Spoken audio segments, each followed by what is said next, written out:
Hello friend, જય શ્રી કૃષ્ણ, જય Swaminarayan. Welcome back to a new vlog. કેમ છો બધા? આઈ હોપ કે બધા મજામાં હશો. અને આજે છે શનિવાર અને 13 છે, લાસ્ટ ડેટ છે, આખર તારીખ. અને આજે શનિવારની શ્લોકને છુટ્ટી હતી અને હાર્દિને સ્કૂલે જવાનું હતું. સવારની પ્લાનિંગ કરું છું કે વ્લોગ સ્ટાર્ટ કરું પણ છે ને મેળ જ નથી પડતો. શ્લોકને કેવું છે, સ્કૂલે જ્યારે જવાનું હોય ને ત્યારે એને કેટલો જગાડીએ ને સવારે ત્યારે માંડ જાગે એમ. અને જ્યારે સ્કૂલે નથી જવાનું ને એમ થાય કે આજે સુવા દઈએ તો એ બધાની પહેલાં જાગી જાય. તો આજે સવારે મારી જોડે જ જાગી ગયો છે. અને પછી મેં કીધું આજે ઘરે છે ને તો એને પૂછું કે શું તારે જમવું છે. રોજે તો કેવું સ્કૂલે ગયા હોય એટલે આપણે દાળ ભાત શાક રોટલી બનાવતા હોઈએ રોજે ફૂલ ડીશ બપોરે. તો આજે મેં શ્લોકને પૂછ્યું, શ્લોક તારે શું જમવું છે આજે બપોરે? તો એ કે મારે પાઉંભાજી ખાવી છે. હવે શિયાળાની ઠંડી સ્ટાર્ટ થઈ ગઈ છે ધીમે ધીમે, એટલે પાઉંભાજી ને મંચુરિયમ ને એટલું યાદ આવે ને બહુ ચસ્કો લાગશે પાઉંભાજી ને મંચુરિયમનો. ને શ્લોકને એવું બધું બહુ ભાવે. તો એ કે પાઉંભાજી ખાવી, બપોરે પાઉંભાજી? તો કે મને બપોરે પાઉંભાજી ખાવી. તો મેં તો કાંઈ નહીં, ચાલ હવે આજે એને કીધું જ છે ને તો બનાવી દઉં. તો ટ્યુશન મૂકવા ગઈ અને પાઉં લેતી આવી ને એવું બધું વચ્ચે વચ્ચે કામ હતું ને પતાવતી આવી. અને અમે હમણાં રોટલા ખાવાનું સ્ટાર્ટ કર્યું છે, બાજરાના જુવારના મિક્સ. તો બાજરો જુવાર દળાવવાનું હતું તો એ મારા ઘરની ઘંટીમાં નથી ચાલતું, બાજરો બરાબર નથી આવતો. જો એ લોટ સરખો ન આવે તો રોટલો બને નહીં સરખો. એટલે મેં કીધું હવે ઘંટીએ દળાવી દઈએ. તો એ બધું મિક્સ કરીને દળાવવાનું હતું, એ દળાવવાનું મૂકતી આવીને આ બધા એટલા કામ સવારમાં હતા ને આમ દોડા દોડ જ હતું. તો કાંઈ ફોન હાથમાં લીધો જ નહોતો. તો બપોર થઈ ગયા છે. મેં તો ચલો હવે તો વ્લોગ સ્ટાર્ટ કરી જ દઉં. બપોરના 12:30 થઈ ગયા છે. હાર્દી સ્કૂલેથી આવી ગઈ, શનિવાર છે એટલે વહેલી આવી જાય. અને શ્લોક તો ઘરે જ હતો, ટ્યુશન ગયો અને આવ્યો ને એવું બધું હતું. એટલે એને મૂકવાનું લેવાનું બધું બહારનું કામ ને બધું પતાવી દીધું. અને હવે પાઉંભાજી બનાવી દીધી છે ને એ લોકો જમવા બેસી ગયા છે. જો અને અમારે ખાવાના છે રોટલા. મેન પંકજ બે હમણાં રોટલા ખાઈએ છીએ ને એ લોકો માટે પાઉં શેકા છે. તો એ હવે જમવા માટે એટલો ઉતાવળો થાય છે ને, સ્મેલ આવે છે ને ભાજીની, ક્યારનો પૂછે છે. ભાજી વઘારીને મેં ત્યારનો એને સ્મેલ આવે છે, મને જલ્દી કે મોઢામાં પાણી આવે છે. અહીંયા ગરમ ગરમ ભાજી કમ્પ્લીટ રેડી થઈ ગઈ છે, સરસ. અહીંયા પાપડ શેકી લીધા છે, એના મરચાં આવી થતા ને મેં કાલે એનો વિડીયો મેં છે મૂકીશ. અને એ મરચાં સરસ અથાઈ ગયા છે. એમાં મસાલો છાશનો, એમાં ખજૂર આથી દીધો છે. શિયાળો આવે એટલે એટલી વસ્તુ સલાડ ને એવું આવી જાય ને. આ પાઉં શેકાઈ ગયા, ટમેટાં, મરચાં, મૂળા. ને અહીંયા મસ્ત ઠંડી ઠંડી ગામડેથી છાશ લેવા હતા ને એ જે ચાલે જ છે. તો એ ગામડાની છાશ છે. અને હવે શ્લોકને જલ્દી જમવું છે ને. ચાલો પ્લેટમાં આપી દઉં ને આમાં. હે જાતે જમી લઈશ ને? તારી ફેવરિટ વસ્તુ છે તો આજે. હે એને છે ને થોડુંક મોઢું ચડી ગયું છે, થોડીક હમણાં સર્વિસ થઈ ગઈ ને એટલે. કા આમ જોતો સામું તો તોફાન નહીં કરવાના ને, નહીં કહી ને. તો હવે જમવા બેસી ગયા છે, એ બે જમી લે પછી અમે રોટલા બનાવીને રોટલા અને ભાજી ખાશું, એવું બધું છે. અને હાર્દી છે ને કંઈક સરપ્રાઈઝ આપવાની છે મને. ઘૂસપૂસ કરતી હતી એટલે શું છે શું નહીં ખબર નહીં. 2 દિવસ પછી મારી બર્થડે છે તો એ છે ને પપ્પા જોડે કંઈક ઘૂસપૂસ કરતી હતી એટલે મને ડાઉટ તો ગયો છે થોડો. ખબર જ છે કાંઈક સરપ્રાઈઝ છે, એટલે શું છે એ હવે ત્યારે જ ખબર પડશે શું સરપ્રાઈઝ છે. જો ઓલો જો પાછળથી એમ કરે છે એટલે કંઈક છે. તમે મારાથી કંઈક તો છુપાવો જ છો, કંઈક તો છે. કાંઈ નહીં, જે હશે એ મને ખબર પડી જશે. 2 દિવસ છે હવે. હે શું નથી? કંઈક તો છે જ. કાંઈ નહીં, ચાલ જમવા બેસી જા. ચાલ આવતી રે ફટાફટ. અને ચાલો જમી લ્યો. એ મને ખબર પપ્પાએ ના પાડી હોય નહીં કહેવાનું. કાંઈ નહીં, હાલો નહીં તો ખબર પડી જ જશે. હવે કદાચ આ બ્લોગ પૂરો નહીં થાય તો આમાં ખબર પડી જશે, નહીં તો પછી આગળ બીજા બ્લોગમાં ખબર પડશે. તો એ બધું તમારે જાણવું હોય ને તો અમારે યુટ્યુબ ચેનલને સબસ્ક્રાઈબ કરી દેજો, અમારા વિડીયોને લાઇક કરજો, શેર કરજો. કેમ કે હવે બધી આગળ બર્થડે ને એવું આવે છે તો ખબર પડશે કે શું છે શું નહીં. એટલે કેમ ભાઈ વયો ગયો? આવતો રે. ભાઈને આજ મોઢું ચડી ગયું છે અને થોડુંક આવતા હવે ધબધબાટી બે ભાઈ બેને બોલાવી લીધી ને એટલે. ચાલો હવે એને જમવા બેસીએ અને જમીને પછી કન્ટિન્યુ કરીએ. અહીંયા છે ને મરચાં ગામડેથી હું લાવી હતી ને બહુ જ તીખા છે. અને મેં કીધું તાજું છે ને મરચાંનું રાયતા મરચાં કરી નાખું એમ. તો આ મરચાંને મેં છે ને મસ્ત ધોઈને સાફ કરીને અંદરથી બધા બી કાઢીને લાંબી પટ્ટીઓમાં કટ કરીને રાખ્યા છે. બહુ મોટા મરચાં હતા એટલે મેં 1ના 2 કર્યા છે. મારા ઘરના વાડીના મરચાં છે આ. અને પછી એક આ હું ગામડેથી જ લાવી છું. આ તો બધી જગ્યાએ જો કે મળતો જ હોય કરિયાણાની દુકાનમાં. મસાલો છે રેડી જ આવે, આચારનો મસાલો. કોઈ કુરિયા કે કશું જ લેવાનું જ નહીં, ડાયરેક્ટ રેડી પેકેટ જ આવે મસાલાનું. કેટલાનું? 20 રૂપીસનું કે એમ જ આવે છે કંઈક. તો હું તૈયાર પેકેટ જ લાવી છું, એટલે ક્યારેક જ્યારે મન થાય ત્યારે ફટાફટ ઇન્સ્ટન્ટ 5 મિનિટમાં બની જાય એમ. તો આ પેકેટમાંથી અહીંયા મેં મસાલો જેટલો મારે જોઈએ તો મેં કાઢી લીધો છે. આમાં વરિયાળી, મરી બધું જ 2 જાતના કુરિયા, રાઈના, મેથીના બધું મિક્સ, નમક ને બધું મીઠું ને બધું નાખેલું કમ્પ્લીટ જ આવે, તમારે કાંઈ નહીં નાખવાનું. અને આ રીતે મરચાં કાપી લીધા છે. તો એક બાઉલમાં છે ને હું મરચાં લઈ લઉં.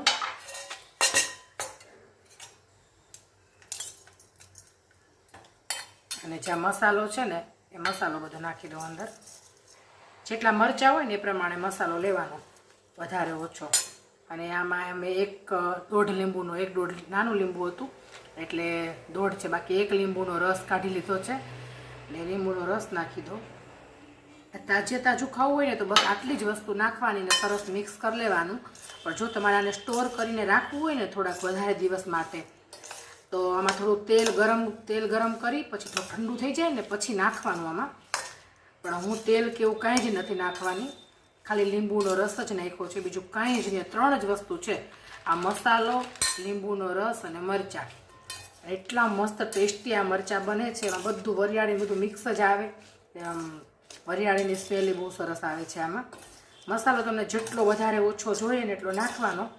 બસ આને એકદમ સરસ મિક્સ કરી અને રહેવા દેવાનું. 7-8 કલાક આમાં હલાવ્યા રાખવાનું. અને પછી સરસ છે ને બરણીમાં ભરી લેવાનું. હવે આનું 7-8 કલાક રહેવા દઈશ અને સાંજ સુધી રહેવા દઈશ. અને પછી આ બરણીમાં સરસ સાફ બરણી છે ને એમાં ભરી દેવાનું. અને પછી કાલથી ખાવાનું, 1 દિવસ એમને રહેવા દેવાનું. એટલે આ બધું અંદર સરસ અથાઈ જાય. તો જો આ રેડી છે રાયતા મરચાં. એક બાઉલમાં કાઢી લઈએ. તાજા કોઈ મહેમાન આવીને તમારે ખાવા માટે બનાવવા હોય ને ઇન્સ્ટન્ટ તો બી થઈ જાય. કેમ કે શિયાળો હોય એટલે મરચાં એવું સરસ લાલ મરચાં આવતા હોય અત્યારે સરસ તાજા. તો લાલ મરચાંને આવી રીતે આથી શકો, લાલ લીલા બે મિક્સ કરીને આથવા હોય ને તોય આથી શકો. એટલે આ તૈયાર છે રાયતા મરચાં. મેં તાજું બનાવ્યું છે થોડુંક જ, કેમ કે અત્યારે સલાડ ને એ બધું એટલું બધું આવે છે ને તો પછી ખવાતું નથી વધારે. એટલે કીધું તાજું હોય ને ત્યાં સુધી મજા આવે ખાવાની. એટલે થોડું બનાવવાનું, પછી એવું લાગે તો બીજી વાર બનાવીશ. તો રેડી છે આ રાયતા મરચાં. ક્યારેક ટ્રાય કરજો, બહુ મજા આવશે ખાવાની. બાની રાહ જોતા હતા ક્યારથી કે સિંગ ફોલવી છે, પણ બા આવે ને ત્યારે ફોલશું એમ. પણ હવે સિંગમાં છે ને ફૂદડી ઝીણી દેખાવા માંડી છે. કેમ કે આ વખતે સિંગ વરસાદ હતો, સિંગ જ્યારે કાઢવાનો ટાઈમ હતો ને ત્યારે વરસાદ હતો. એટલે વરસાદમાં બધી સિંગ અમુક પહેલી છે, પહેલી નથી પણ થોડોક ભેજ એવો લાગી ગયો હોય. એટલે કીધું આને બહુ રખાય નહીં, હવે ફોલીને દાણા કાઢી અને ભરી દઈએ.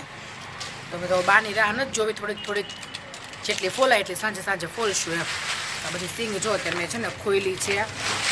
અને શ્લોક જો સિંગમાં કીધું આ ઉપર શ્લોક આ પગ ઢાંકવાના હોય, આ ફોલવાની છે, દાણા કાઢવાના છે. આમાંથી કાઢીશ ને. શ્લોકને મસ્તી સૂજી ગઈ છે સિંગની. અને સિંગમાં હવે ફૂદડી થઈ ગઈ છે તો હવે ફોલવાનું સ્ટાર્ટ કરી જ દેવાનું છે. બાની રાહ નથી જોવી. બા તો હજી સુરત રોકાણા છે, આજકાલ કરે છે, હવે ક્યારે આવે. અને બા માટે તો બધાએ બહુ કામ રાખ્યા છે. કાકી કે મેં થોડીક રાખી છે, મારા કાકાની દીકરી છે ને એ કે મેં બા આવે ને ત્યારે ફોલવા માટે થોડુંક રાખ્યું. મેં તો બાનો નંબર મારીને આવતા તો વાર લાગશે. મેં કીધું હવે બાને ત્યાં રાહ નથી જોવી અને આપણે થોડી કરીને ફોલી નાખીએ. તો આ છાંજથી થોડુંક કરશું. હવે બધું કામ બહારનું પતી ગયું છે, હવે કાંઈ છે નહીં. અને આજે શ્લોકને એક્ઝામનું ડેટ આવી ગઈ. 1 મહિનાની વાર છે, 3 જાન્યુઆરીએ ચાલુ થાય છે. એટલે કાંઈ વાંધો નહીં, બધું આપણે બધું પતી જશે. અને પછી દિયરની મેરેજની ડેટ આવી ગઈ છે. હવે એ શું ડેટ છે એવું તમારી જોડે આગળ શેર કરીશ. થોડું પેશન્ટ રાખીએ. અને એની ડેટ આવી ગઈ છે મેરેજની, એટલે હવે થોડું શોપિંગ એ સ્ટાર્ટ કરીશું. હા, એટલે હવે ધીમે શોપિંગ સ્ટાર્ટ કરશું. અને મેરેજની ડેટ ને એક્ઝામની ડેટમાં હવે પ્રોબ્લેમ નથી, 1 મહિનાનો ડિફરન્સ છે બે વચ્ચે, એટલે વાંધો નહીં આવે. અને પછી ફાઇનલ એક્ઝામ ને એવું બધું આવશે. તો ચાલો હું આ જ વિડીયોમાં તમને હું ડેટ શેર કરી દઈશ કે કે કઈ ડેટ આવી છે. એક બે હતી પણ એમાંથી હવે એક ફાઇનલ થઈ જ ગઈ છે. એટલે કઈ છે આપણે જોઈએ છીએ. એટલે લાસ્ટ સુધી વિડીયો જોજો એટલે ખબર પડી જશે કઈ ડેટ આવી છે. અને સાંજે જમવામાં કાંઈ બહુ તામઝામ છે ને, બપોરની ભાજી વધી છે તો હાર્દીને ભાત ને ભાજી ખાવી છે તો થોડા ભાત કરી નાખશું, થોડી રોટલી કરી નાખશું. બપોરે પાઉંભાજી ખાધી, સાંજે રોટલી ને ભાજી ને ભાત ને ભાજી. એટલે બહુ રસોઈ બનાવવા નથી તો થોડીક સિંગ ફોલી નાખીએ, ફ્રી છીએ તો. શ્લોક મારી બાજુ મીઠો બેઠો એનું હોમવર્ક કરશે અને હું સિંગ ફોલવાનું કામ ચાલુ કરી દઉં. ક્યાં શ્લોક કરીશ ને તું? સારું ચાલ, ઊભો થઈ જા, ઊભો થઈ જા બેટા.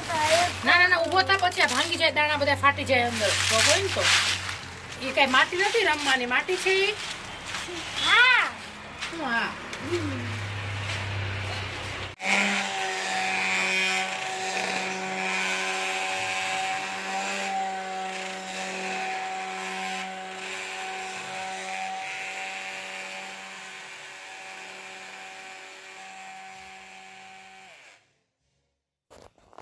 જમી કારવીને ફ્રી થઈ ગયા ને પછી મેં તો ચાલ હવે માખણ કરી નાખું. સવારમાં કરીએ ને તો ઠંડુ હોય ને તો કોઈ રીતે થતું જ નથી, બહુ વાર લાગે. તો સાંજે જ કરી લેવા દો. એટલે સવારમાં માખણ હતું નહીં તો સવાર ભાખરીમાં સન્ડે છે એટલે કાલ ભાખરી બનવાની છે. નાસ્તામાં બધું યુઝ થઈ જાય એમ ખવાય. અને આ ઠંડુ પાણી છે ને, માખણ થઈ જાય ને પછી આ બધું એક બોટલ એક ઠંડુ પાણી મેં નાખ્યું છે એટલે બધું છે ને સરસ આમ છૂટું છૂટું હોય ને સરસ ભેગું થઈ જાય, એકદમ લચકા જેવું થઈ જાય. એટલે મેં માખણ થઈ ગયું પછી ઠંડા પાણીમાં સહેજ બોળી અને પછી માખણ સરસ રેડી કરી અને પછી જો એક બીજી તપેલીમાં અલગથી કાઢી લઈશ. પછી જેટલું ખાવું હશે ને એટલું અલગ રાખશું અને બીજું ગરમ કરી નાખશું એટલે ઘી થઈ જશે. આ રીતે બધું માખણ રેડી કરી લીધું છે. અને આ જે માખણ છે ને મેં કાઢ્યું ને અલગ, એને પણ હું છે ને મસ્ત ઠંડા પાણીની ફ્રીજમાંથી 2 બોટલ લઈ કાઢી, એવું માટલાનું ને ફ્રીજનું ઠંડુ પાણી હોય ને એનાથી સરસ ધોઈ નાખવાનું. એને પાણી નાખીને સરસ ધોઈ નાખવાનું. એટલે તમારે કેટલા દિવસ સુધી તમે ઘી કે માખણમાં સ્મેલ જ નહીં આવે. તમે એમને માખણ રહેવા દેશો ને ઘી નહીં કરો ને તાજે તાજું માખણ ખાવા માટે ફ્રેશ જ રહે. કેમ કે ધોયેલું હોય ને એટલે છાશનો ભાગ બધો અંદરથી નીકળી જાય એટલે એકદમ સરસ એમાં સ્મેલ આવે જ નહીં, બહુ મસ્ત થઈ જાય માખણ. અને એકદમ સરસ ક્વોન્ટિટી એની સરસ થઈ જાય. આમ છૂટું છૂટું હોય ને બધું એકદમ સરસ ભેગું લચકા જેવું થઈ જાય. જો મેં ઠંડુ પાણી નાખ્યું ને એમાં એટલે બધું મસ્ત લચકા જેવું થઈ ગયું, એકદમ હાર્ડ થઈ જાય એમ. અને હવે આને ફ્રીજમાં રાખી દઈશું માખણને, અને બીજું ઘી હવે કાલે સવારે ગરમ કરી નાખીશ. તો આ રેડી છે માખણ.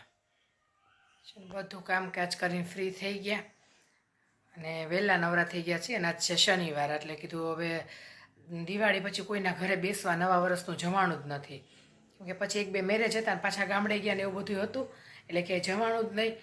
અને હવે કીધું પાછી એક્ઝામની ડેટ આવી ગઈ આ લોકોની એટલે પછી વળી એક્ઝામનું આવી જશે તો જે થોડોક ટાઈમ છે ને તો જે મેઇન મેં 2-3 ઘર લેવાના છે એ લઈ લઈએ. જ્યાં જવું પડે ત્યાં જવું જ પડે. એટલે અમારા માસી જે અહીંયા રહે છે ને તો એના ઘરે અમારે જવાનું છે. એ માસા ગામડેથી આવ્યા છે ને તો પંકજ કે ચાલને જઈ આવીએ, બેસી આવીએ. એટલે માસાને મળાય છે ને 2 કામ. એટલે ત્યાં બેસવા જવું છે તો સિંગ ફોલવાનું મુહૂર્ત જ ન થતું. આજ મેં રાત્રે સિંગ ફોલીશ પણ કીધું ના શનિવાર છે, છોકરાઓનો આજે થાયકા ન હોય, કાલે સન્ડે હોય એટલે શાંતિ હોય થોડીક, તો શનિવાર જ લેવાના થાય. બાકી તો એ લોકો 8:30-9 થાય ત્યાં સૂઈ જાય સાંજે મેળ પડે નહીં ક્યાંય જવાનો. એટલે શનિવાર જ લેવા પડે. તો હવે શનિવાર છે ને આજે તો કીધું જઈ આવીએ, બેસી આવીએ. તો અહીંયા બેસવા જવું છે ને મેં તો ચલો વિડીયોનો એન્ડ કરતી જાઉં કેમ કે આવશું ત્યાં 12 વાગી જશે અને પાછો કાલ મારા વિડીયો અપલોડ થઈ જાય. એ બધું કાલ ચાલ આ વિડીયોનો એન્ડ પહેલાં કરી લઈએ. અને મેં આગળ કીધું હતું એમ કે મારા દિયરના મેરેજની ડેટ આવી ગઈ છે તો પાછું એ શોપિંગ એ સ્ટાર્ટ થઈ જશે એટલે પછી મેળ જ નહીં આવે જવાનો ક્યાંય. એટલે કીધું ચાલો પહેલાં થોડું બધું પતાવી દઈએ, જ્યાં જ્યાં જવાનું છે ત્યાં જઈ આવીએ. ફઈજીનું ઘર ને માસીજીનું ઘર ને કાકાનું ઘર ને એ બધું જે કાકાની દીકરી છે ને બધા 5-6 ઘરમાં જે મેઇન છે ને ત્યાં જવું પડે નવા વર્ષનું. તો હવે કીધું જઈ આવીએ. એટલે એક બે ચાલુ કર્યા છે. આજથી સ્ટાર્ટ કરી દઈએ. શનિવાર લેશું ને એટલે મેળ આવી જશે. અને મેરેજની ડેટ આવી ગઈ છે. એ લોકોની છે ને દેરાણીની કાલે બર્થડે છે એટલે આ વિડીયો હું અપલોડ કરીશ તે દિવસે એની બર્થડે છે. એટલે પહેલાં તો હું એને બર્થડે વિશ કરું કે એમ કે કાલ બર્થડે છે અને એની મેરેજની ડેટ રિવીલ કરીએ આપણે. એટલે 2 કામ જોડે થઈ છે. તો many happy return of the day Neelam, happy birthday Neelam. મારી લાડકી નાની દેવરાણીને હેપી બર્થડે ફર્સ્ટ એની સગાઈ પછીની પહેલી વખત એનો બર્થડે આવ્યો છે અત્યારે, પછી તો મેરેજ પછી આવશે હવે. તો હરખ હોય ને બર્થડે છે ને, એટલે તો જો આજે એની બર્થડે છે અને એની મેરેજની ડેટ છે ફેબ્રુઆરીની 7-8, 7 અને 8, 7 તારીખે મંડપ છે, 8 તારીખે મેરેજ છે અને ફેબ્રુઆરીમાં છે. એટલે હવે આજથી ગણીએ ને તો હવે આમ તો 2 મહિના જ કહેવાય. આજ 1 ડિસેમ્બર તો થઈ જશે કાલે, એટલે 2 મહિનાની વાર છે. 2 મહિના ને 7 દિવસ, 67 ડેઝની વાર છે હવે. તો હવે જ લાંબો સમય નથી અને એમાં ઘણું બધું કામ કરવાનું છે, તો સમય થોડો છે ને કામ જાજુ છે એવું છે. તો ફટાફટ એક પછી એક બધું લીપટાઈ દઈએ. તો ચાલો હવે મળીએ પાછા નવા વિડીયોમાં. આ વિડીયોનો એન્ડ પણ આપણે અહીંયા જ કરી દઈએ. જો અમારો વિડીયો પસંદ આવતો હોય તો વિડીયોને લાઇક કરજો, શેર કરજો અને અમારી યુટ્યુબ ચેનલને સબસ્ક્રાઈબ કરજો. જય શ્રી કૃષ્ણ, જય Swaminarayan, good night, bye bye.